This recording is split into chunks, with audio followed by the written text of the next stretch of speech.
घर में बड़े सारे बुजुर्ग हैं जिनसे घर में लोग बात नहीं करते, वो बुजुर्ग घर से निकल के मंदिर पे जाके कहीं बैठ जाते हैं, किसी पंचायत में जाके बैठ जाते हैं, क्योंकि उनके पास बहुत कुछ है कहने के लिए, कोई सुनता नहीं है घर में। क्योंकि हमारे यहां बुजुर्ग आदमी लाइबिलिटी बन जाता है, उनको खाना दे दिया बस ठीक है, उसके उस एक्सपीरियंस के बारे में कम्युनिकेशन ही नहीं है। तो आपकी बेटी बाहर जाती है, न उसके साथ कोई पिक्चर देखने जा रहा है, न वो अपने भाव, मन के भाव प्रकट कर रही है। तब ऐसे में बहुत सारे फ्रॉड सड़कों पर घूम रहे हैं, जिन्हें टोपी पहननी थी वो कलावा बांध के घूम रहे हैं, और आपकी बेटी के मन को उसको हल्के से टच करते हैं, और क्योंकि वो भरी हुई होती है तो वो एक्सपोज हो जाती है और तमाम बातें उससे करने लगती है। धीरे धीरे उसे अब्दुल भाई अच्छे लगने लगते हैं, और एक दिन अब्दुल भाई 35 टुकड़ों में फ्रिज में रख देते हैं उसको। आप अपनी बेटी से बात कीजिए ना। आपने क्यों समझ लिया है कि बेटी को पैदा कर दिया है, बेटा तो दिन भर घूम रहा है, बेटी यहां बैठी है, ठीक है, इसे क्या जरूरत है, अच्छे कपड़े दे दिए, फलाना दे दिया, ढिमाका दे दिया, लेकिन वो ह्यूमन बीइंग है, उसमें बहुत सारे सवाल हैं, वो किससे शेयर करे। 20-22 साल का बच्चा सब काम मां से और भाई से शेयर नहीं करता है, पिताजी करेंगे नहीं, ये करेगा नहीं, वो तो कहीं तो अपनी अपनी उस बात को भड़ास को निकालेगा वो।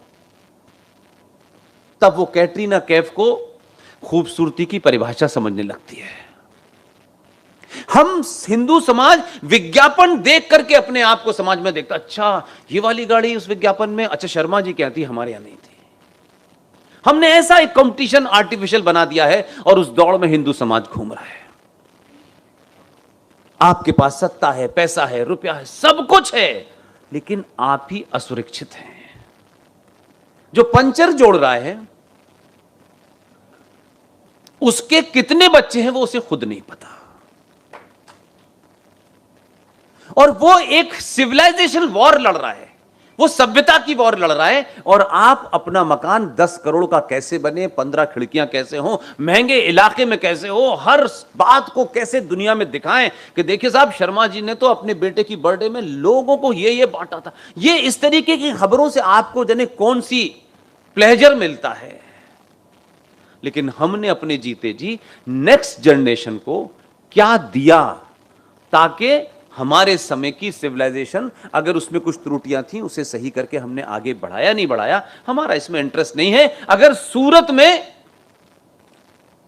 कुछ दंगा हो गया तो कुछ धनाढ़ लोग अपना बिस्तर बांधेंगे और अमेरिका चले जाएंगे, फ्रांस नहीं जाएंगे। लेकिन फ्रांस में पता चल गया, इंग्लैंड में पता चल गया, अमेरिका में भी यही हो रहा है, लेकिन आप सुनना नहीं चाहते, और वहां से बताएंगे my father is in America, you know that he is in Connecticut. रो रो के जी रहे हैं वहां, पैसे ही तो है सिर्फ आपके पास। सनातनी हिंदू समाज उस सभ्यता के बगैर जी नहीं सकता। आप कितना पैसा लेके अमेरिका चले जाए, कुछ नहीं होने वाला है, क्योंकि आपके मन मस्तिष्क के अंदर वो संस्कार हैं जिससे आप जीवित रहते हैं। भगवान राम आज नहीं है, लेकिन भगवान राम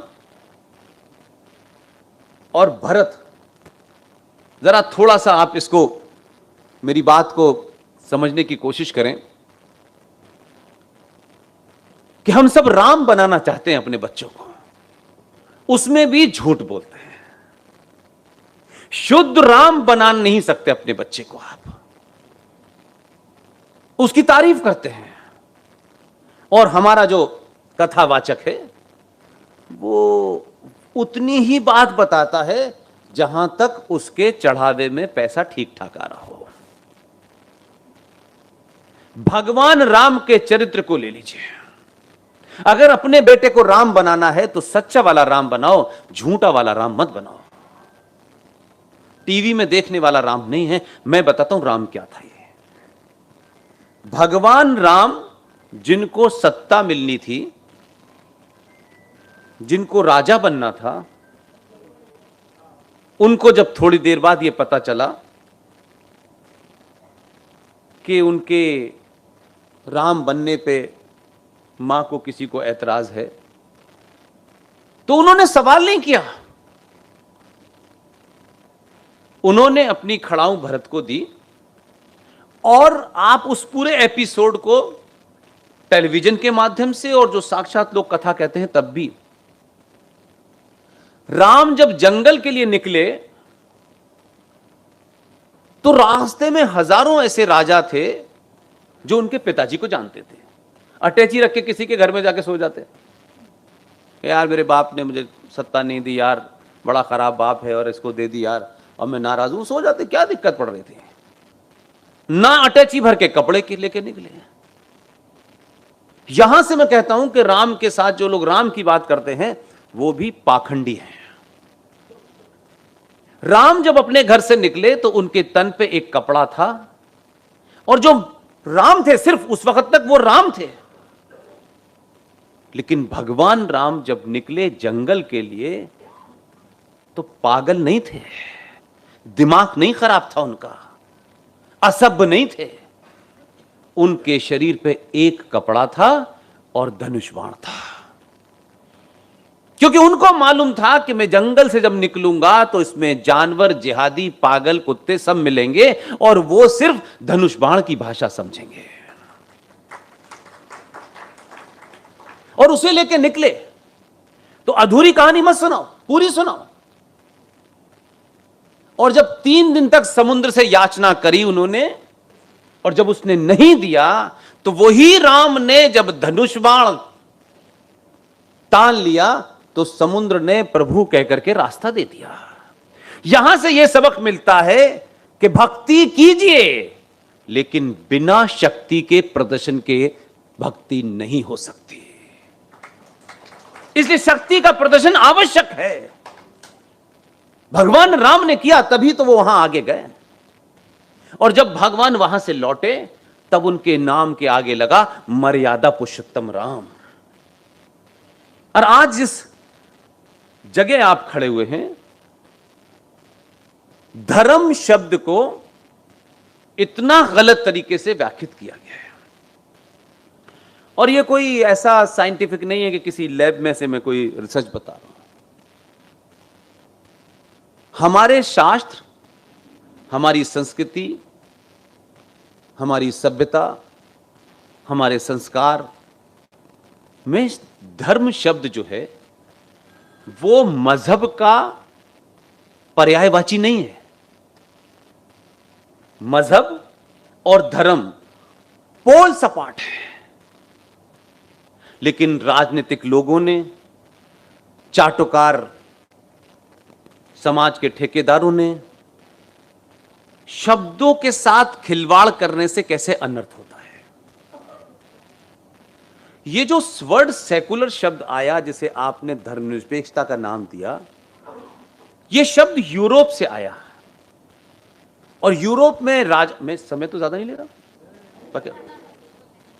यूरोप के अंदर राजा जो राज करते थे उनको चर्च से गाइडेंस मिलती थी, चर्च से वो गाइडेंस लेते थे, तब राजा राज चलाता था। ओवर द टाइम जब बड़े बड़े रेवोल्यूशंस हुए तो चर्च के खिलाफ लोग खड़े हो गए, और बहुत सारे ऐसे लोग जो चर्च में यकीन नहीं रखते थे, उनका कोई अलग मत था। तो यह क्राइसिस हुआ कि राजा चर्च से जब आप गाइडेंस लेंगे तो जो चर्च को नहीं मानते उनके साथ राजा न्याय नहीं कर पा रहा। इस मूवमेंट चलने के बाद में एक शब्द कायन हुआ, सेकुलरिज्म, जिसका भारत के मक्कार नेताओं ने और विद्वानों ने अनर्थ कर दिया, अनर्थ कर दिया। और उसमें से जो एक महान ज्ञानी थे, उनका पुत्र, उसकी खूबियां मैं नहीं बताना चाहता, आप हंसेंगे ही नहीं बल्कि आपको शर्म आएगी, लेकिन उनके पिता बहुत ज्ञानी आदमी थे। मेरे पत्रकारिता के जीवन के शुरू के काल में उनसे मेरी मुलाकात हुई। इतना महान आदमी था, इतना ज्ञानी आदमी था, और वो इस सेकुलर शब्द से रिलेटेड है, इसलिए मैं उनका जिक्र कर रहा हूं। तो वहां यह चला कि राजा जो होगा उसका कोई भी मजहब नहीं होगा, राजा सेकुलर होगा, उसका कोई मजहब नहीं होगा। वो क्रिश्चियन है, वो नॉन क्रिश्चियन है, वो कैथोलिक है, वो नहीं होगा, राजा सिर्फ राजा होगा। ये वहां चली कहानी। हमारे यहां जो ओरिजिनल संविधान है, जब बाबा साहब अंबेडकर से लेकर डॉक्टर राजेंद्र प्रसाद, अयंगर जी, ये सब लोग उस सभा में थे, और ये डॉक्यूमेंट अवेलेबल है, कोई ऐसा नहीं कि मेरे पास ही हो।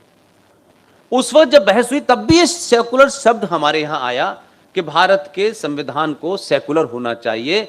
तब में सबकी व्याख्या बहुत अच्छी थी, लेकिन उसमें सबसे बढ़िया मुझे डॉक्टर बी.आर. अंबेडकर की लगती है। इसलिए जब आप किसी का सरनेम देख करके बात करते हैं तो आपसे बड़ा कोई मक्कार नहीं होता। ज्ञान के लिए सरनेम की आवश्यकता नहीं होती है। हमारे यहां सरनेम से तय कर देती हैं चीजें कि ये तो महाज्ञानी होगा क्योंकि सरनेम है। इसलिए अंबेडकर के साथ क्या हुआ उस पर नहीं जाना चाहता, is a long debate, but मैं अपना पॉइंट वहां फोकस करना। अंबेडकर ने कॉन्स्टिट्यूशन असेंबली के अंदर जब यह शब्द आया तो आपको ताज्जुब होगा, नेहरू जी ने भी विरोध किया इस शब्द का कि इसकी कोई आवश्यकता नहीं है। लेकिन उन तर्कों में जो डिबेट में बात कही उसका मैं आपको क्रक्स बताता हूं। अंबेडकर ने कहा भारत की धरती पर अनादिकाल से अनेक मत के लोग यहां आए, यहां बसे, यहां फले फूले, उन्होंने अपनी पूजा पद्धति थी, कोई अजान दे रहा था, कोई चर्च में जा रहा था। आज तक भारत की भूमि पर किसी मत के खिलाफ यहां के मूल निवासियों ने न तो उनको मारा, न उनके मत को बदलने की कोशिश की, न उसका विरोध किया। तो भारत की मिट्टी में और भारतीय सनातनी समाज की नसों में सेकुलरिज्म अनादिकाल से है।